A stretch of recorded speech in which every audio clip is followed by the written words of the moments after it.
လေးငါတော့တုံသူများကိုဘလိန်းတဲ့ထဲမှာလည်းမပါဘူးသူများအကြောင်းပြောပြတဲ့ထဲမှာလည်းမပါဘူးဒါမဲ့ငါမရတော့ဘူးဒီတရားကငါပြောမှဖြစ်တော့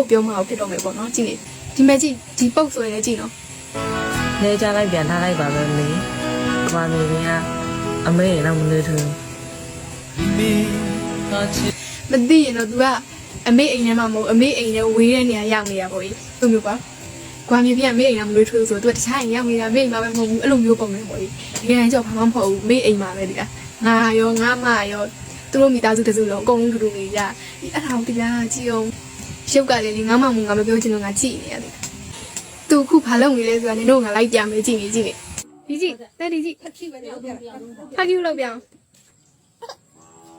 ဒါပချိုလေးတခုပြောပြအောင်မသိလားဟာတနေ့ကုန်တနေ့ကန်တက်တော့ဆော့လိုက်တာလေးဆိုပြောမနေနေဒီလားမနေ့သူ9နာရီထိုးမှအိပ်ရထားတာနော်အိပ်ရထားတာမအဲ့9နာရီထိုးမှအိပ်ရထားတာအဲ့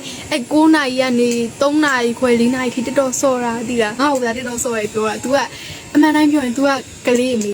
လေးမေသားပြောမလေးကလေးမထိန်ဘူးငါပဲထိန်ရတာကလေးလူပြောလဲငါပဲကလေးဝှက်လျှော်လဲငါပဲဒီလားမပြောချင်ဘူး